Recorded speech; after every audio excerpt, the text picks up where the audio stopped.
I am Johnny Massacre and welcome to my world. Tonight we're going to go through Charlie Kirk's memorial which took place over the weekend. Who is with me? Give me a hell yeah! So 100,000 people turned up to attend the memorial for assassinated conservative leader Charlie Kirk over the weekend in Arizona at the State Farm Stadium. The stadium has a 65,000 capacity and a nearby stadium was used to house more people who couldn't get into the main stadium. About 100,000 people turned up in total to pay their respects to the man like Charlie Kirk, the Trumpster. Donald Trump spoke, gave an amazing speech along with J.D. Vance, Marco Rubio, and of course Charlie Kirk's widow, Erica Kirk. Erica Kirk had to memorialize Charlie from behind bulletproof glass. The Liberals have the luxury of cheering for Charlie's death in the streets, safe and unafraid. Never forget that contrast. But Erica Kirk, Charlie Kirk's widow, gave one of the best speeches in history. It just was that good. Absolutely incredible stuff. I can't believe what she pulled off there. The link to her speech is in the description box below, so make sure to click on that after you watch this episode of Johnny Massacre's World, number 835 to be exact, to witness one of the great speeches of all time. Turning Point USA, the organization Kirk founded, claimed the live stream reached over 100 million people worldwide. Though this figure has not been independently verified, I did a bit of digging and the numbers do actually tally. If you go onto any single video that broadcasted Charlie Kirk's memorial, they have millions and millions and millions of views. So this was a huge television event, absolutely gigantic, massive, gargantuan, big things, bruv. So it was worth it. It was worth it. It was a turning point in America's history, and I think the Democrats are going to be left in the dust after this memorial. Absolutely rammed. You want to see how many people were there? Here's a video, courtesy of Eric Doherty on X. Look at the size of it, bruv. There is Charlie Kirk's wife with the Trumpster. Heartwarming stuff. Beautiful to see. Warm embrace, kiss on the cheek. Look at all these people.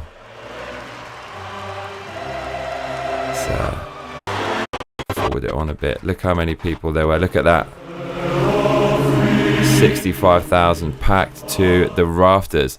Now, Elon Musk shared a video as well from the event, which gives you more of an idea about how many people were there. That is Elon Musk taking a video from his seat. Huge, huge stuff. And Elon Musk and Donald Trump made up at this event, which was really nice to see. So, Erica Kirk, Charlie Kirk's wife, was unbelievable. Her speech was just incredible. Probably the highlight from the speech was her forgiving the shooter. Now, on paper or just referencing it on this show might make you scrunch up your face in disbelief and wonder why she forgave that POS. But when you watch the whole speech within context, it actually made sense. And I feel emotional just thinking about it. It was super hard for her to forgive. And you could tell the instinct was not to forgive the shooter, but she did, and she did it for Christ. She referenced a quote by Jesus Christ, and in lieu of that she said that she forgave the shooter, and she received a standing ovation from the crowd. Erica Kirk also said that Charlie Kirk may have had incomplete work but not unfinished business, and she made it clear that she is ready to complete any of the work that Charlie had left behind to carry on his legacy. She announced that she is now the official head and CEO of Charlie Kirk's Turning Point USA movement. And Turning Point USA already have tons of events lined up and tons of speakers ready to take on the mantle, to pick up the baton from Charlie Kirk. Here's an official schedule from Turning Point USA with their forthcoming dates. For example, we have Virginia Tech with Megyn Kelly on the 24th of September. That's Wednesday tomorrow. We've got on the 7th of October, Montana State with Vivek Ramaswamy. And we've got Tucker Carlson on the 21st of October. So it probably is true that Turning Point USA and Charlie Kirk's movement is going to become more powerful than ever, more powerful, ironically, than if he had remained alive. I didn't even really know what Turning Point USA was before Charlie passed away. And now not only do I know what it is, but I feel compelled to uphold everything that it stands for and continue on its legacy, if not only just to protect our liberties and freedom of speech. So Erica Kirk's speech, again, it was ridiculously good. Make sure to check it out via the link in the description box below. It lasted for about 30 minutes. She mentioned that after Charlie's death, she didn't see any violence, which is true. She didn't see any rioting, to cheers of the crowd. Remember when George Floyd died, and he, in my opinion, he was a POS drug addict and career criminal. There were riots, there was violence, there was arson, there was the most amount of damage in riots ever caused in the history of the United States, if you take into account every single riot put together up until that time. But after Charlie's death, he was clearly a good man and a moderate, despite how the mainstream media want to reframe the narrative. Didn't see any violence at all, which really speaks very highly and very well of the people who liked Charlie Kirk and followed his Turning Point USA movement. Erica Kirk said that because Charlie had passed away, Charlie had seen what he had always wanted, ironically, in his life, which is a revival. Erica Kirk said that people are opening Bibles again and praying for the first time since they were children, and people are going to church for the first time ever in their lives. As I said, the most famous part of the speech is when Erica Kirk said, "I forgive him," in response to the shooter. She said, "The answer to hate is not hate. The answer we know from the gospel is love, and always love. Love for our enemies and love for those who persecute us." Absolutely incredible words there from Erica. And she said this as looking to the sky, constantly looking to the sky. You could feel how in tune she is with God and how much faith this woman has. Here is the video of Erica Kirk making this very famous quote, very difficult to watch. She's talking about the words of Jesus here. Father, forgive them, for they not know what they do.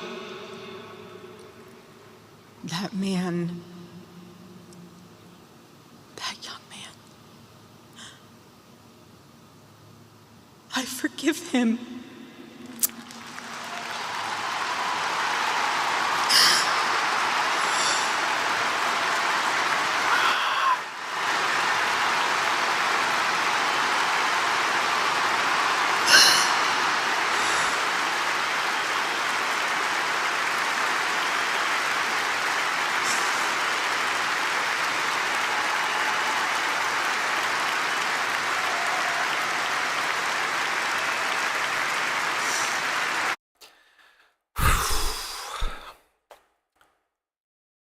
Incredible stuff.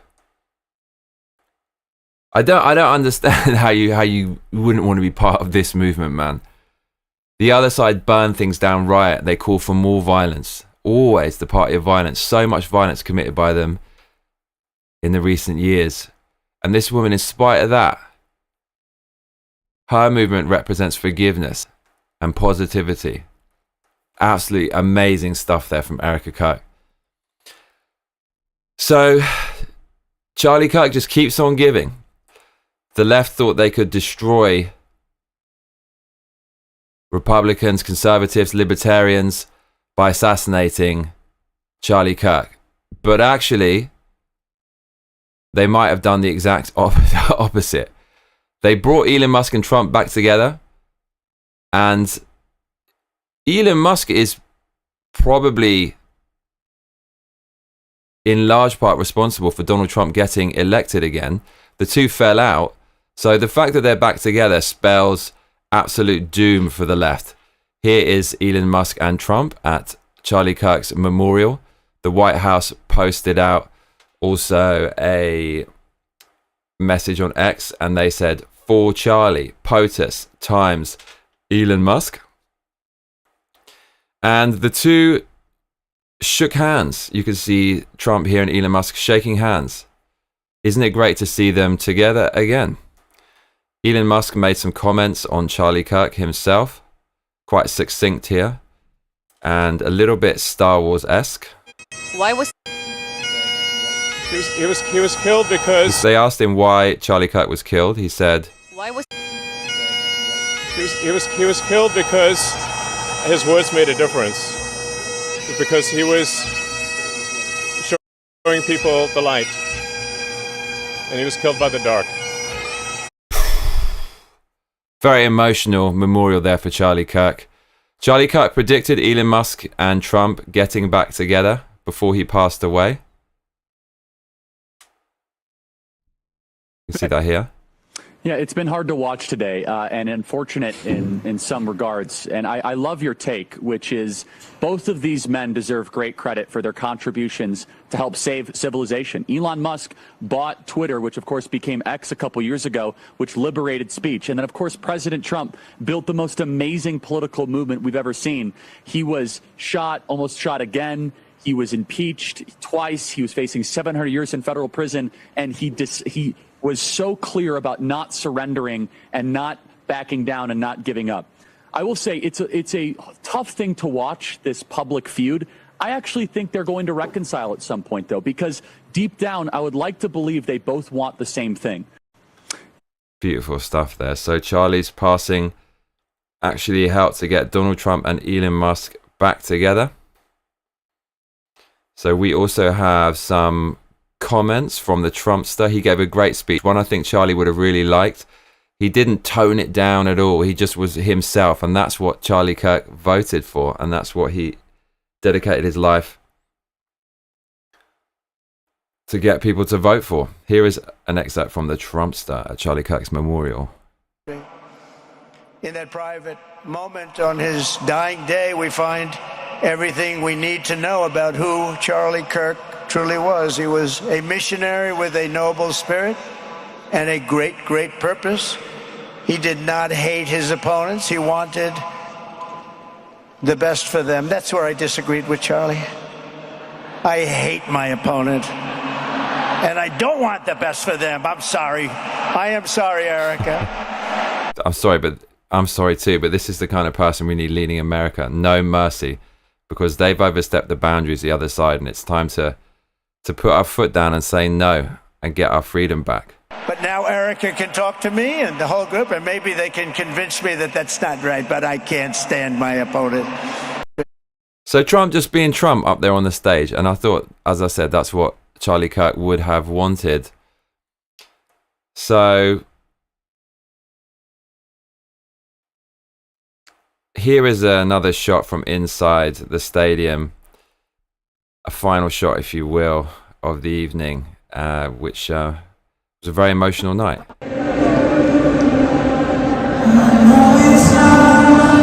The whole crowd united in prayer, and millions watching around the world, tens of millions.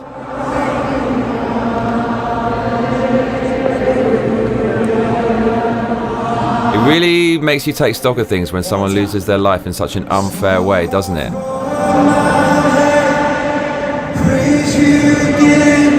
And while we are angry about it, we know that the way forward is not with violence. We have to reject violence. And that's something I think we can all get behind, and will bring everybody together.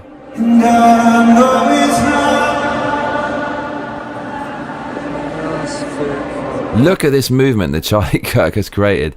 Absolutely unbelievable. I feel so emotionally invested in this, because as I said before,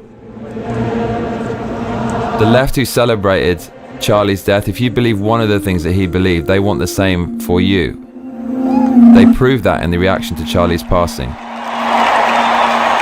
But we can't respond with violence of our own. All we require is justice. And it looks like Charlie Kirk's going to get that, all the news as it comes regarding the fate of his assassin. And Charlie Kirk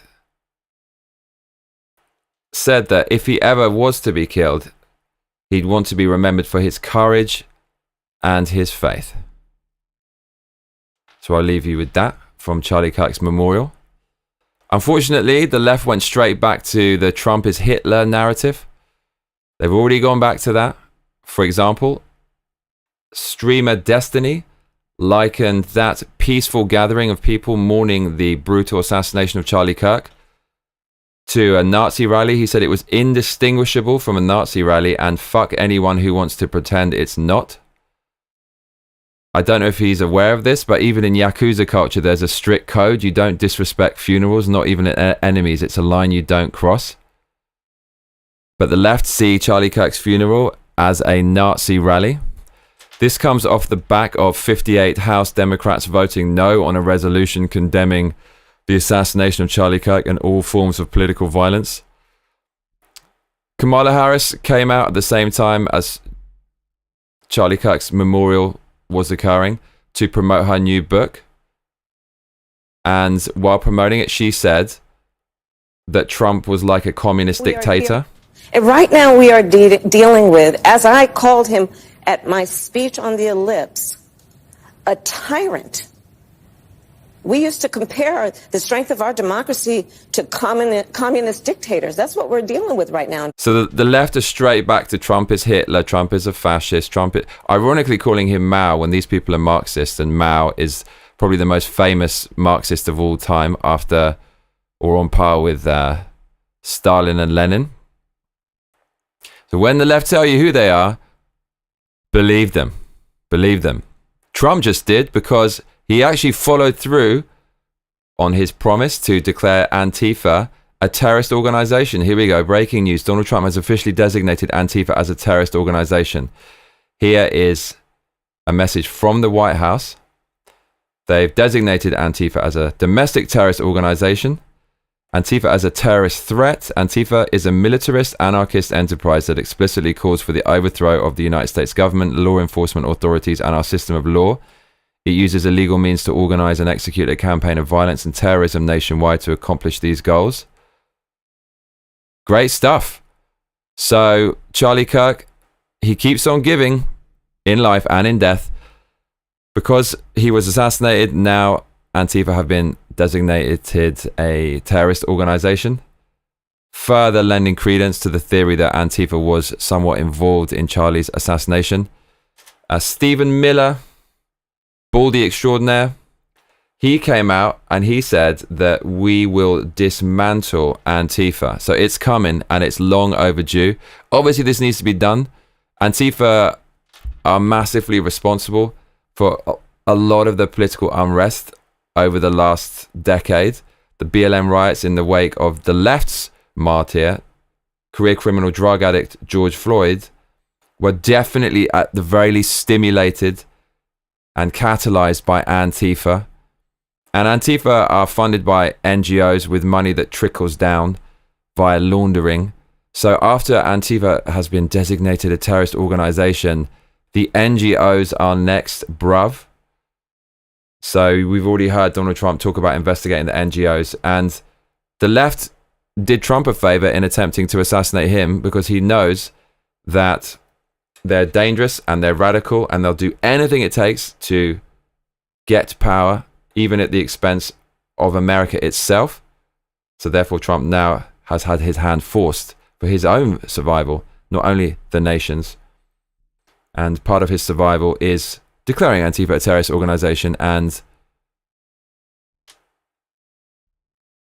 finding the root of the radical protests and riots that have been occurring, which is obviously where the money trail ends up.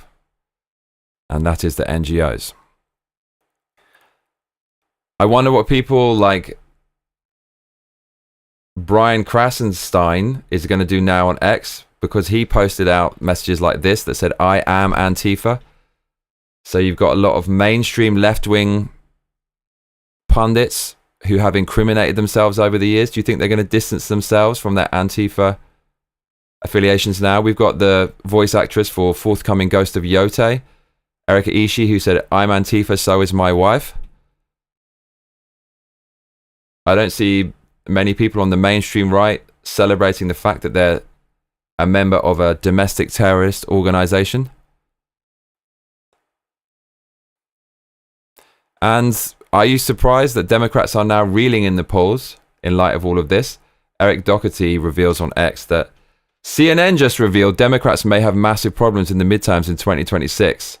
Quote, trust the Dems or GOP on the economy, Republicans by 7, immigration, Republicans by 13.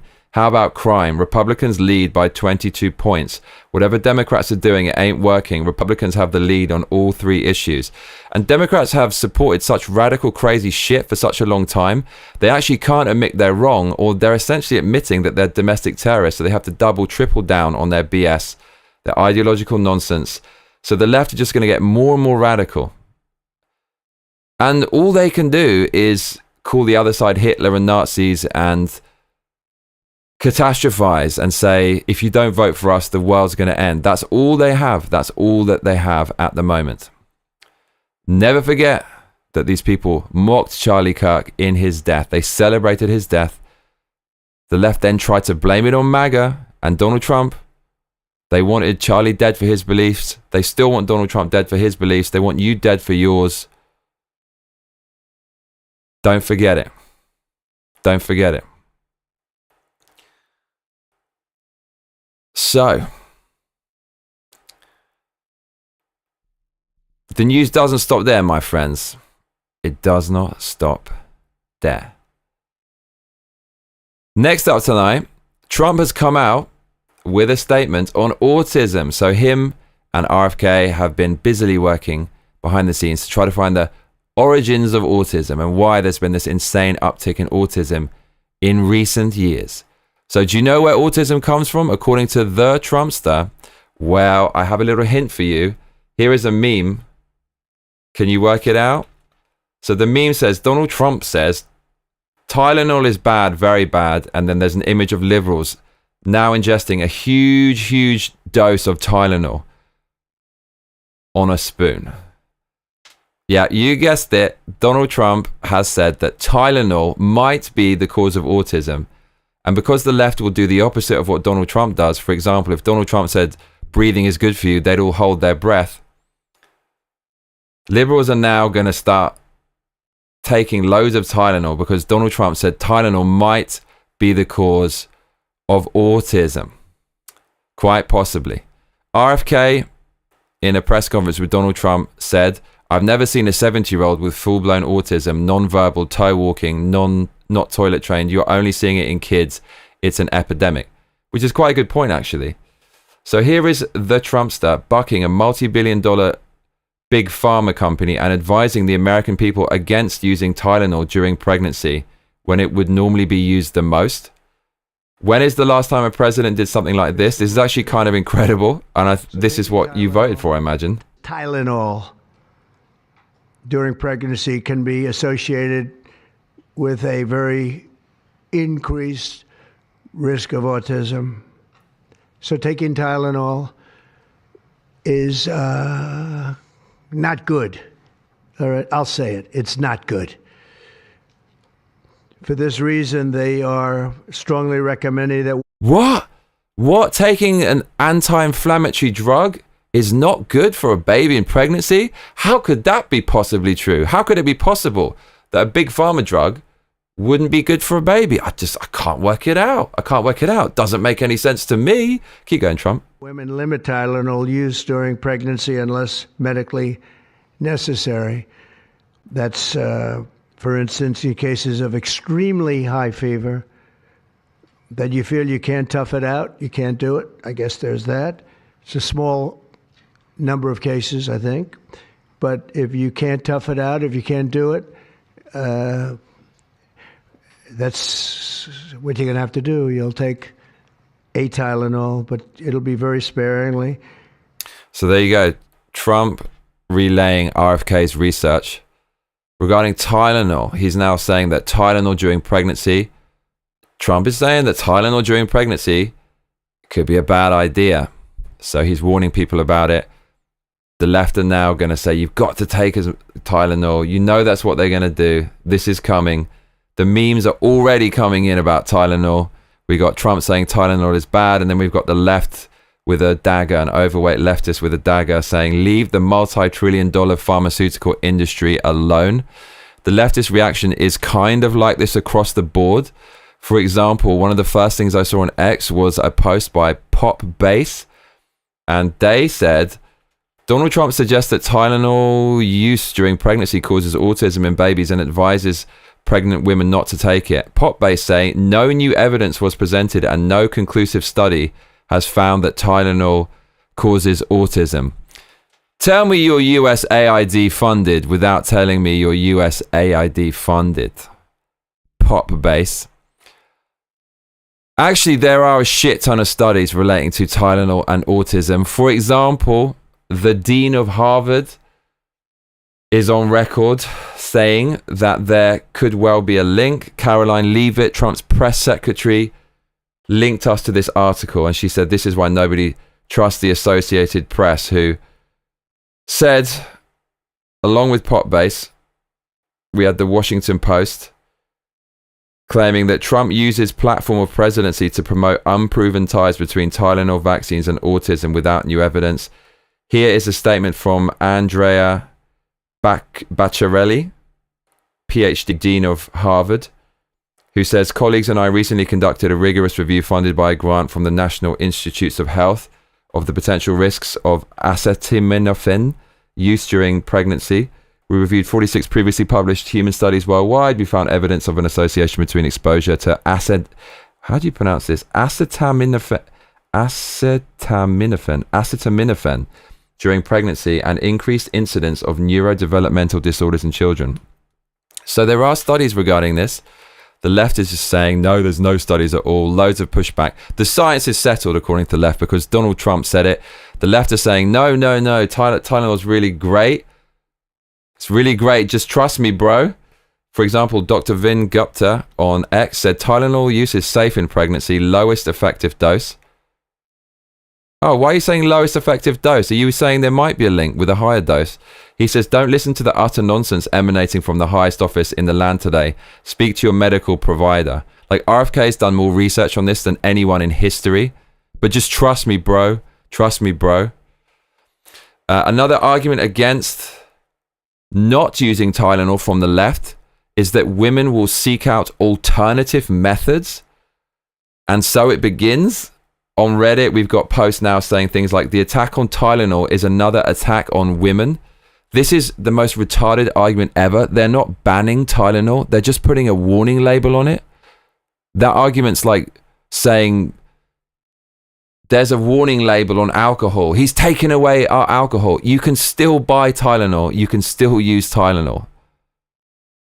If this is true, this news from the Trumpstone RFK, it could mean that pharma willingly hid this information from the public for decades, and that would be a gigantic scandal. Amazing to see Donald Trump, an American president, actually try to make a difference like this. So in this press conference where Trump revealed a possible link between autism and Tylenol, he also said that he wants to, they're going to remove mercury in vaccines and aluminium in vaccines.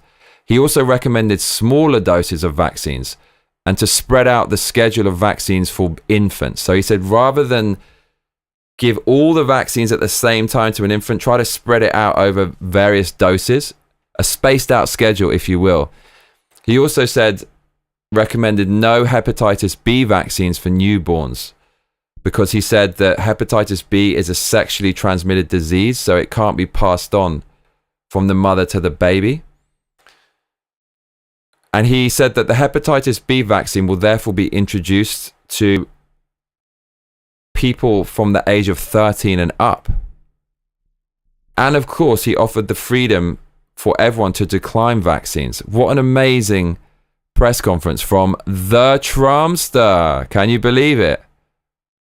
Amazing stuff. So, you want to see a little bit of this on video? Okay. Here is President Trump talking about vaccines in this press conference, flanked by RFK. And it's so important to me to take See the doctor 4 times or 5 times for a vaccine. Don't let them pump your baby up with the largest pile of stuff you've ever seen in your life going into the delicate little body of a baby. Even if it's 2 years, 3 years, 4 years, you just break it up into, I would say 5, but let's say 4. 4 visits to the doctor instead of 1. He's not banning anything. He's just offering a recommendation. And certain things I think you should do. We've already taken out and are in the process of taking out mercury and aluminum now. You know what mercury is. You know what aluminum is. Who the hell wants that pumped into a body? Amazing. There were rumors about both of them for a long time, but we're having them taken out. We're having them taken out of the vaccines. Amazing stuff. The left right now, put more mercury, put more aluminum, put more heavy metals into my children's vaccine, put them in. That's what the left are going to be saying. Hepatitis B, again, that's sexually transmitted, and it's so important to me to take. Okay, yeah, so you mentioned the hepatitis as well there. And there's more from the Trumpster on vaccines. Getting to announce any link between vaccines and autism? Tomorrow. Vaccines are very interesting. They can be great, but when you put the wrong stuff in them, they're not. And you know, children get these massive vaccines like you'd give to a horse. Like you'd give to a horse. And I've said for a long time, I mean, this is no secret, spread them out over 5 years. Get 5 shots, small ones. Did you ever see what they give? They give, I mean, for a little baby to be injected with that much fluid, even beyond the actual ingredients. They have sometimes 80 different vaccines, and it's crazy. It's you know, that's a common sense thing too. It's like you're shooting up a horse. You have a little body, a little baby, and you're pumping this big thing. It's a horrible thing. So I've always felt that. But we'll be having a big discussion tomorrow about autism. Amazing stuff from Trump. So I imagine a lot of leftists will have to validate their own poor decisions injecting themselves full of the COVID-19 Otshay by injecting their children with other various vaccine vays. But beyond that, the left are anti-civilization and anti-family and anti-population growth, so they shouldn't really affect them because they're not going to have kids anyways, right? So, I mean, wow, what have we seen over the weekend? We have seen an amazing memorial for Charlie Kirk. We've seen a revival of people's faith. We've seen a coming together of Christians, conservatives, centrists, moderates, libertarians. We've seen peace. We've seen common sense. We've seen positivity. We've seen Trump actually try to make a difference regarding autism. And what have we seen from the left? Tell me one good thing we've seen from the left, not just over the weekend, in the last week, in the last month, in the last year, in the last decade. The left actually have nothing to offer. The only things they have to offer is socialism, giving your money away, abortion, and also making minorities sacred in their perverse neo-Marxist victimhood Olympic hierarchy. And they also want to destroy the economy for the climate. So all they have now is Donald Trump is bad. Donald Trump is killing us. Donald Trump is taking away our vaccines. Donald Trump is doing this, that, and a third. Donald Trump is Hitler. New one from Kamala Harris. Donald Trump is Mao. All they have is fear-mongering and BS. They don't have anything else other than Donald Trump is Hitler. That's all they have. Do you remember Project 2025? What the fuck happened to that? It was more BS. Donald Trump will destroy the environment. Donald Trump will destroy the economy. He's a racist. He's going to hurt minorities. Trump wants to control a woman's body. He's pro-abortion. He's actually on record saying he's not going to ban it. And now it's Trump wants to destroy women. He's taken away Tylenol. So that's what they're going to be saying. I wouldn't even bother reading it. Just ignore them and keep voting for anyone other than Donald Trump, anyone other than the left or whatever candidate they put forth. And I find their argument ridiculous. Absolutely ridiculous. You know how they always say things like, we want to ban assault rifles, but we're not taking away your guns. So banning assault rifles is not taking away your guns. But putting a warning on Tylenol, not even banning Tylenol, putting a warning on it is taking away a woman's life and right to choose. These people are insane. So, the left have nothing. And Donald Trump actually agrees with me. Check this out. So I ask you, what did the Democrats stand for at this point? I think chaos, confusion, anger. They're losers. They don't even want to extend the opening. We have a very successful country. If we gave them everything they wanted, they're deranged. If we gave them everything they wanted, they wouldn't extend, in my opinion. They say, oh, they want to meet with me. It's nonsense, but I'll meet with them. But no, they're angry, and they took a big loss, and they're doing worse now than they were during the election. So it's true, as you've seen by polls, Republicans massively up after the left's hideous reaction to what happened to Charlie Kirk and after Charlie Kirk's memorial. The left were more upset about a D-grade comedian losing his show than Charlie Kirk himself getting assassinated. And do you remember, after Jimmy Kimmel was fired by his hard leftist employer, ABC, which is a subsidiary of Disney, they claimed that it was Donald Trump's fault that Jimmy Kimmel was fired, and Donald Trump is cracking down on free speech, and Obama came out and Hillary came out, and they all came out saying that the right are now censoring everyone and cancelling everyone, and they suddenly were concerned about free speech. Another fucking psyop based on thin air. Well, guess what? If Donald Trump was responsible for Jimmy Kimmel's firing, it turns out that Donald Trump is pro-free speech after all, because, well, Jimmy Kimmel is getting his job back. Can you believe it? God Emperor Donald Trump, who controls everything, he's given Jimmy his job back. I guess the right aren't about censorship, and I guess the right are for free speech. Donald Trump never took away Jimmy Kimmel's job. The truth here is, jokes aside, you thought that the left had some scrap of morals because they fired Jimmy Kimmel for blaming Charlie Kirk's death on Charlie Kirk and the MAGA movement. Well, think again, because they just gave him his job back, and what Jimmy said about Charlie Kirk's shooter has been forgiven by the left. Breaking from Fox News, Disney announces Jimmy Kimmel's show will resume Tuesday after it was suspended following the comedian's comments about Charlie Kirk's assassination. The Walt Disney Company issued the following statement today regarding Jimmy Kimmel Live. Last Wednesday, we made the decision to suspend production on the show to avoid further inflaming a tense situation at an emotional moment for our country. Wow. So, but you the person that was going to inflame a tense moment, you got rid of him for a week, and now it's okay for him to come back on, even though he couldn't say what he was going to say on the show. He still believes the same things, but that's okay according to Disney. They say, we've spent the last days having thoughtful conversations with Jimmy, and after those conversations we reached the decision to return the show on Tuesday. So left, the party of murder and chaos. Absolute crazy, bruv, but there you go. So that's the news for today. Charlie Kirk's memorial took place over the weekend. It was amazing. It was emotional. Charlie Kirk's widow, Erica Kirk, gave one of the best speeches you'll ever hear, which you can listen to now via the link in the description box. And she brought the whole country together, stronger and better than ever. Elon Musk was there. Donald Trump was there. They made up. They made friends. And Donald Trump with RFK also revealed new information on the possible cause of autism, which has exploded within a lifetime. What do you think about that? Please let me know what you think about that in the comments. If you enjoyed tonight's episode of Johnny Massacre's World, you can donate on streamlabs.com/Johnny Massacre, patreon.com/Johnny Massacre, and paypal.me/gimme a hell yeah. Please consider donating now. We've got 9 days to go to make about $801. Is it possible? Who knows? Let's see what's going to happen. Much love, everyone. Take care. See you soon, and cheers.